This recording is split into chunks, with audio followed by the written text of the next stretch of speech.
Dr. David here, author of Lust, Men, and Meth, The Gay Men's Guide to Sex and Recovery. Another viewer question today is, can chemsex addict in recovery have healthy sex and a healthier relationship? I've talked about this in other videos as well, but I want to emphasize kind of a different dimension here today. First of all, yes. The short answer is yes, absolutely. The thing is sometimes, though, that our brains and our sexual desire gets hijacked by chemsex.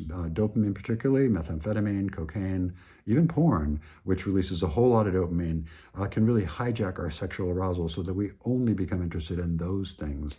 Normal sex, sometimes sex with our partners, sex that doesn't involve really getting a huge dump of dopamine related to those addictive behaviors, just becomes uninteresting. So the challenge in recovery is to make sex interesting again without that incredible high that dopamine sets. So that's one big problem. And I've talked elsewhere about techniques in recovery to sort of allow our natural sexual desire to kind of restate itself.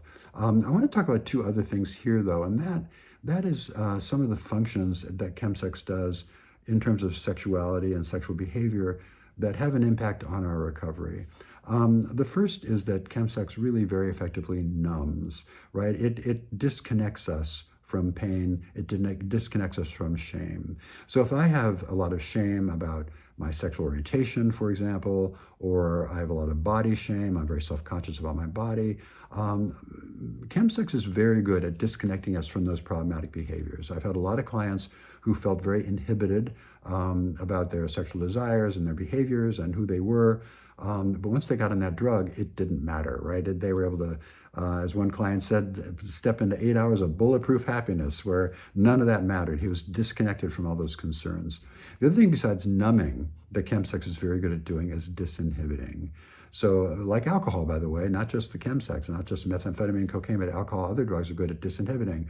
So maybe I have a lot of internalized homophobia if I'm a gay man. Maybe I have a lot of self-conscious thoughts about a certain kink or a fetish that I have, and I'm embarrassed about it.